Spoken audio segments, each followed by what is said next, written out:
Bueno, yo lo conocí a Rodolfo en dos ocasiones, te podría decir. La primera, yo ya militaba en el peronismo revolucionario, lo que podría ser el peronismo revolucionario, serían los años 60, 64 más o menos. Y un día estábamos con otro compañero que después, con el correr del tiempo, lo secuestraron, lo mataron, Máximo Altieri se llamaba, una librería que se llamaba Jorge Álvarez, que fue una librería mítica de esa época.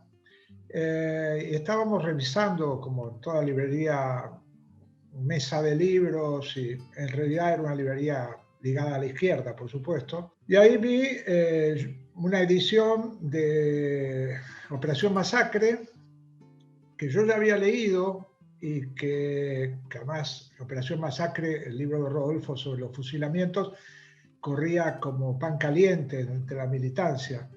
Y entonces lo tomé al libro y justo en ese momento se abre la puerta y parece un chiste, entra Rodolfo. Digamos, Rodolfo, el que yo conocía de haberlo visto en algún acto, en alguna actividad, era reconocible, fácilmente reconocible, con sus anteojos. Entró, se fue al final, y entonces, claro, le digo a este compañero, a Máximo, le digo, mira, ese que entró, ese es el autor de este libro. Entonces, no me digas que Rodolfo. Yo, sí, sí. Entonces, nos acercamos, le dijimos, al estilo cholulo de esa época, le dijimos, Rodolfo, somos admiradores tuyos, este libro lo hemos devorado, el otro no lo había leído, pero lo hemos devorado y nos gustaría que nos pongas una dedicatoria. Somos militantes peronistas, revolucionarios. Bueno, lo hizo y dijo, espero que no haya más fusilamientos. Y después vino en el 68, vino la CGT de los argentinos. Nosotros, yo ya militaba en el ámbito sindical, yo sacaba una revista que se llamaba Reseña Sindical y que trabajamos con sindicatos combativos. Y viene el plenario de la CGT de los argentinos, que no se llamaba CGT de los argentinos, el plenario de la CGT, y a la madrugada iba a hablar Raimundo Ongaro, que era el dirigente máximo de eso que nacía como CGT de los argentinos. Había varios dirigentes y Rodolfo estaba grabando, yo estaba grabando para la revista que yo dirigía, y a Rodolfo se le acaban las pilas, como suele pasar en los momentos álgidos, se acerca y me dice, ¿Vos estás grabando? No me conocía, era uno más que estaba ahí, y digo, sí, estoy grabando. Y entonces me dijo, mira, graba esto porque esto va a ser histórico. Y al día siguiente me voy con todo el material y se lo entrego a Rodolfo, lo desgrabo el material y se lo entrego. Rodolfo ya estaba a cargo ya era el director al día siguiente del diario de la CGT de los argentinos. Y bueno, ahí fue el momento en que le entrego esto, me dijo, te lo agradezco muchísimo. Y yo le dije, mira, a mí me encantaría colaborar aquí. Y bueno, empecé a escribir colaboraciones, algunas sobre Latinoamérica, lo mío sobre Latinoamérica ya viene de lejos, y también, obviamente, hacer cosas, cualquier articulito que escribías en el diario de los secretarios argentinos era un gusto, un honor, porque ese diario circulaba por todo el país y realmente fue una de las experiencias más maravillosas que se hizo el periodismo popular.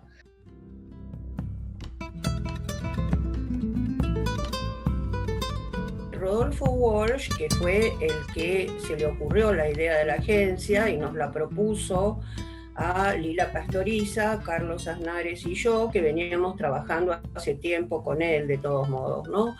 Como probablemente se sepa, esta agencia, que se llama ANCLA, es decir, Agencia de Noticias Clandestina, ANCLA, fue, como digo, ideada y organizada y propuesta por Walsh,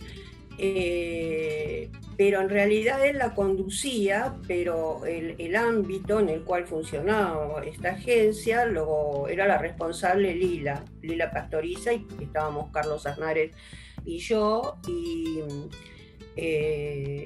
Eduardo Suárez, un periodista del diario El Cronista Comercial, que lo secuestraron junto con su mujer, al mes de empezar la agencia, y por supuesto es un desaparecido más. Bueno, Rodolfo Walsh básicamente, y nosotros compartíamos afortunadamente esa idea, y yo creo que por eso nos propuso a nosotros hacer la agencia con él, era una persona absolutamente comprometida con la militancia y con una claridad ideológica fundamental, pero al mismo tiempo, y creo que eso era lo más importante, él era fundamentalmente un escritor. Y como tal, amaba la palabra, sabía lo que significaba utilizar la palabra justa, el tono justo, para lograr el efecto. Porque ustedes saben bien que un mensaje, sobre todo cuando va a todo el mundo, en el sentido, nosotros no escribíamos para la fuerza propia, escribíamos también para el enemigo, entre comillas, y esto era, un mensaje necesita ser escuchado, sin renunciar, por supuesto, a la ideología que hay detrás y al objetivo del mensaje, que en este caso era romper el bloqueo informativo que había impuesto la Junta y informar a los que informan, porque una agencia no publica cosas, informa, busca la información y se la da a los diarios, en ese caso, porque hay que recordar que en ese momento no existía la tecnología que hay ahora, solamente existía la información en papel, circulaba. Es un ejemplo extraordinario el nombre. Es decir, Rodolfo Walsh le puso Agencia de Noticias Clandestina, no Agencia Clandestina de Noticias, Agencia de Noticias Clandestina, para poder hacer la sigla ANCLA. La sigla ANCLA, como todo el mundo se da cuenta, remite a una cosa naval. Entonces, como esta agencia estaba deliberadamente separada de la prensa de la organización Montoneros Revolucionaria, a la cual pertenecía o se integraba en esta organización, estaba deliberadamente separada de eso, generó en los servicios de inteligencia de la dictadura una confusión, es decir, no sabían quiénes la hacían, por qué tenían tan buena información, de dónde venía, etcétera, etcétera, y generó eso también, digamos, peleas entre los servicios, ¿no? Bueno, pero al mismo tiempo la sigla responde exactamente al nombre verdadero. Es decir, eso podría ser un ejemplo muy palmario de lo que digo que es brindar información honesta. Puede ser escamoteada, puede ser digamos, disruptiva, etcétera, pero evidentemente responde a una verdad, digamos, ¿no?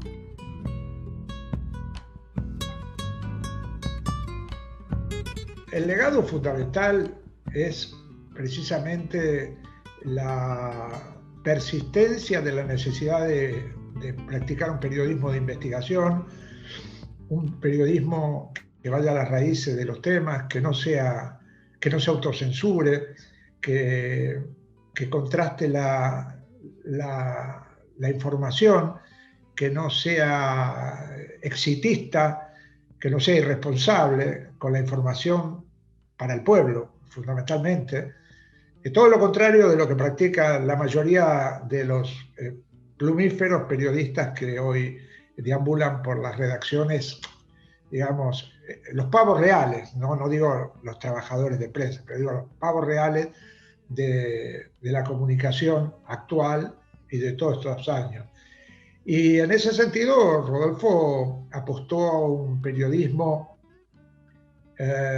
militante, no en el sentido de lo que lo dice el kirchnerismo, sino militante de poner el cuerpo en la investigación periodística, poner el cuerpo en estar a pie de calle con la gente que se moviliza, con la gente que lucha, en esa época y en todas las épocas.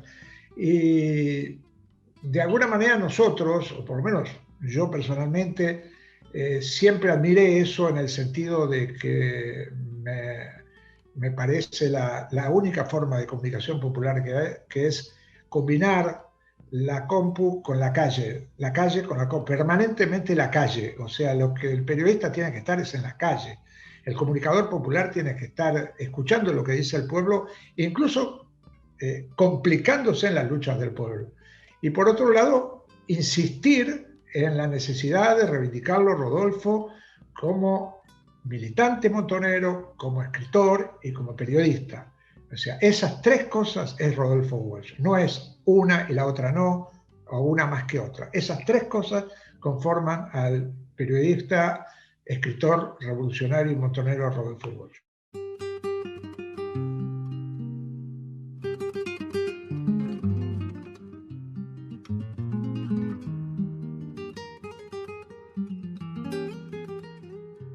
Lo que se refuerza muchísimo y que tiene que ver con cualquier proyecto que uno emprenda, sobre todo cualquier proyecto de transformación que uno emprenda, mucho más en esa época espantosa que nos tocó vivir a nosotros, que afortunadamente ustedes no les toca y en general obviamente no tienen ni idea, no se pueden imaginar lo que fue esa época, como digo siempre, afortunadamente, ¿no?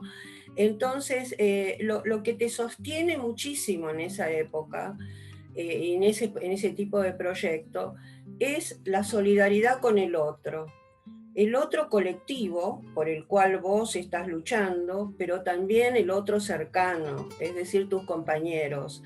Y nosotros, por suerte, establecimos una relación visceral de afecto y de compromiso que aún con diferentes posturas a lo largo de la vida, nos sigue uniendo con Carlos, con Lila, y nos unía por supuesto con Rodolfo en su momento, que va, y con otros compañeros obviamente, ¿no? Pero que va más allá de la coyuntura y que tiene que ver con una convicción del orden de la ética, que hemos atravesado toda esa zona esa época de clandestinidad tan difícil, que si no hubiéramos tenido ese apoyo, más el apoyo de nuestras respectivas parejas, etcétera, etcétera, no hubiera sido posible.